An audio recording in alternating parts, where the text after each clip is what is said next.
You're tuned to Radio Kidnappers, the voice of Hawke's Bay. This is the Acupuncture On Air program. Our pleasure, as always, as we do every week, to welcome into the studio Heiko from the Acupuncture Clinic in Hastings. How you going, Heiko? I'm really good, Ken. Apart from this this Australian weather that we're having, it's funny because I've been here 20 years and I've sort of climatised to New Zealand weather, but I can't handle the heat now. But then I'm actually saying, but it's actually about 10 degrees cooler here than what it is anywhere else in Australia, and I still can't cope with it. Yeah, I mean, imagine living in Australia. That might be boiling, wouldn't it? Anyway, what are we going to talk about today? Well, we're just going to talk about the liver today in terms of Chinese medicine. And this is often a difficult situation with patients because they're coming in with a Western disease or a Western terminology, and I've got a bad liver, and then sometimes I'll have a patient and then I'll say, your liver's not very good in terms of Chinese medicine, and then the first thing they'll say, I've had all the enzyme tests and my liver is fine. Because the Chinese traditional concept of a liver is somewhat different to the modern Western medical term, and that's with all the organs. And I'll very quickly reiterate, the Chinese spleen, the functions of it is slightly different to the Western, but some of the symptoms and the functions overlap. Yeah. And now what happens with Chinese medicine is that you have your liver meridian, right? And that starts down at the toe and it runs up and it goes sort of through the groin, it goes through the liver, it goes through the breast, and then it has an internal branch that finishes like at the top of the head. Right. And so then you have problems along that pathway. And a common one, for example, is like sore breasts, swollen breasts, before the menstrual cycle. Yep. And this is often due to the liver. But like in Western medicine, they'll say, that's got nothing to do with the liver. That's to do with hormone XYZ. Yeah.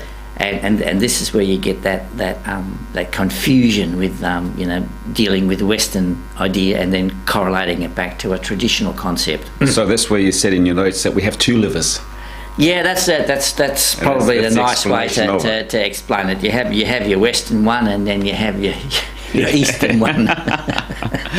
And the thing is, but they have done research now, and as they're trying to sort of like fit this traditional classical methodology into the modern framework, and so then you'll have the scientists who want to do the research and say, well, does acupuncture change the ALT enzyme, in a blood test, And they have done research like this, so it actually does confirm that it actually can influence the organ on a cellular level, if not, like a hormonal or with the enzymes, and this is it sort of shows that it can specifically influence on a Western medical parameter. I suppose the main diseases that we attribute to the liver from a Western point of view are hepatitis and cirrhosis. Yeah. And there's two forms of hepatitis. There's A and C. Is there a B? Well, there's A, B, and C, and to be honest, and there's different types of B as well. Yeah. And very, very quickly, just talk about hepatitis C. Something that probably might have interested you is that it originally they've worked at that it came from Vietnam. Right. And it used to be just isolated in one little village in Vietnam. Really?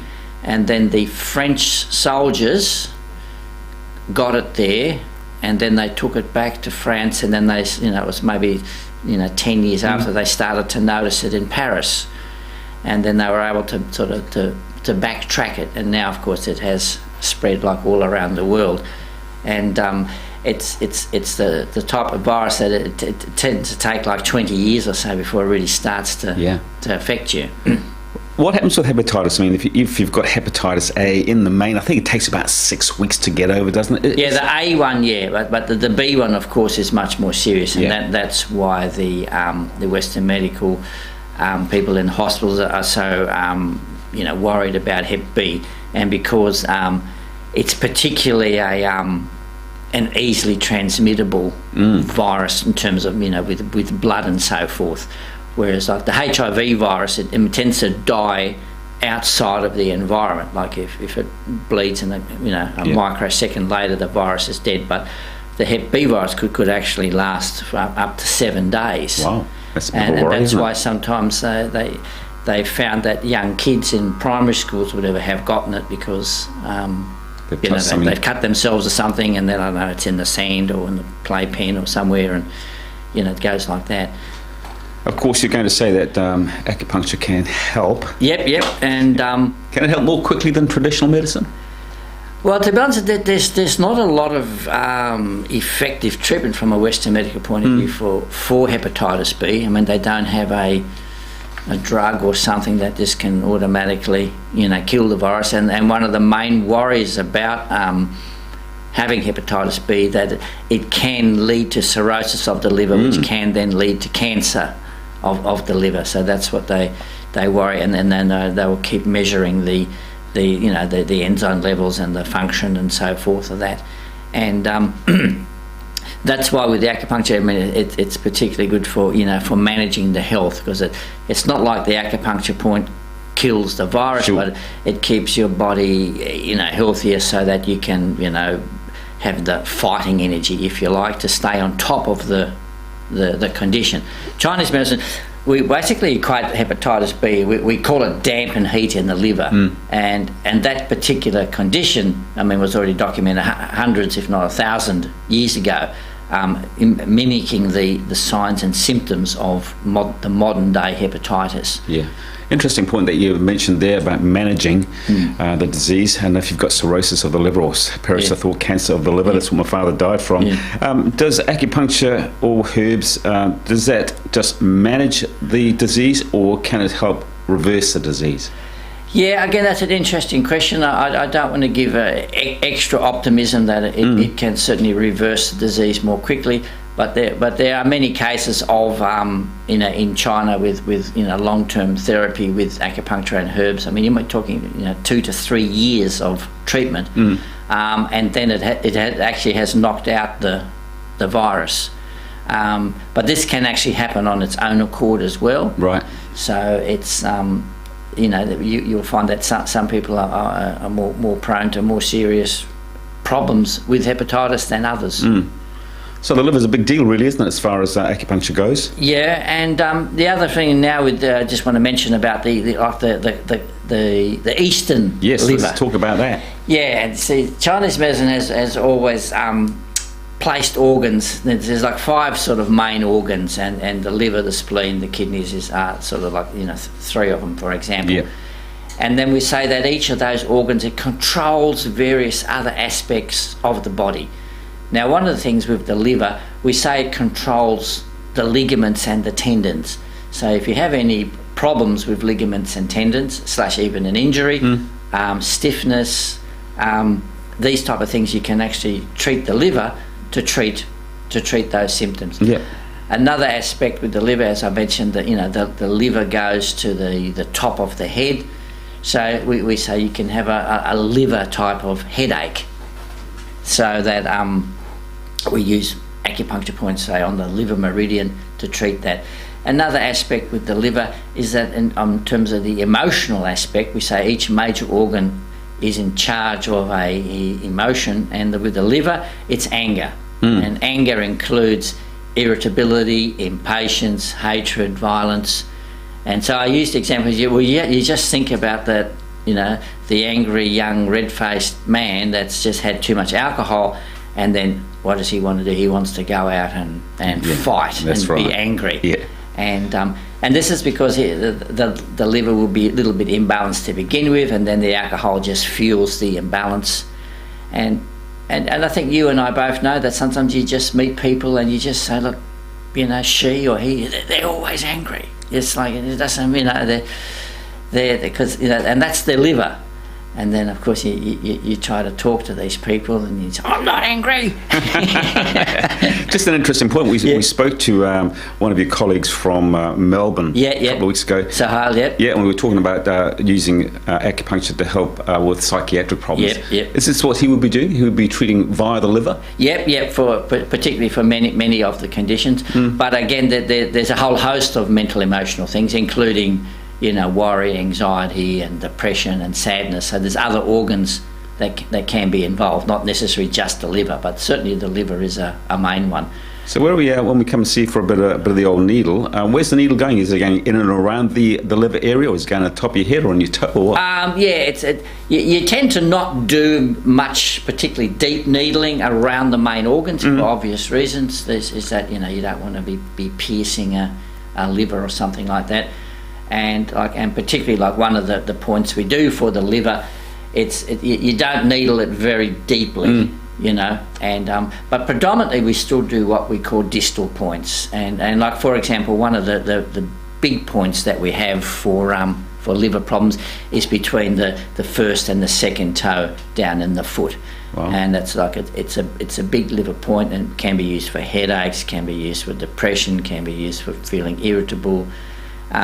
Another thing I just want to mention quickly is that the liver, being an organ that's sort of like full of blood, if you like, so it has a very strong relationship with the women's menstrual cycle. So often we'll say, the problem with your late periods or early periods or period pain or your clotting in the cycle, it's from the liver.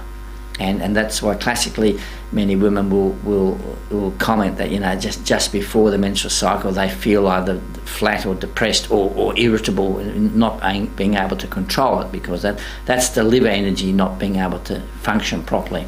I wonder, just as an aside, if a woman came to you and you explained that the problem was because of the liver, and then she went to see her Western practitioner and she said, I went to see Heiko, the acupuncture guy, and he says it's the liver. What would the Western medicine will say, look, it's got nothing to do with the liver. It's got to do with this such a hormone or this enzyme level, and nothing to do with the liver. But that's why I said you get that difficulty, and it's not that they're right or I'm wrong or the other way around. It's just another way to look at it. And sometimes I think you get in your own, you get dogmatic in your own way, and you think, well, it can't be that. It's just nonsense. Right.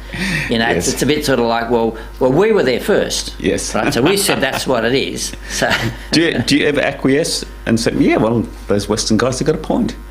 And the interesting thing is that some of the signs and symptoms from a classical point of view, they've then later on been confirmed with Western medicine. They say, well, actually, we actually have just recently discovered that the spleen does this, and it's funny, and then China. So that's what we've been trying to tell you for 3,500 years. Now, I guess in the main, people listening to this program, they associate you with acupuncture with needles. But what about herbs for problems with the liver? With hepatitis and cirrhosis. There are many herbs, and unfortunately, I can't just sort of say, here's this one herb. It's a bit like, I take St. John's Wort if you're depressed. So one size fits all. It's not like that with herbal medicine. For example, a woman might have menstrual problems, and she'd be technically have her liver blood may not be strong.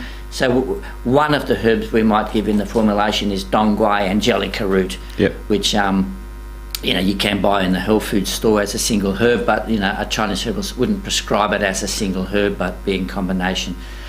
Another problem with the liver, we say liver opens to the eyes, so eye problems can be associated with the liver. So, and a simple one is chrysanthemum flowers, which you drink as a simple herbal tea.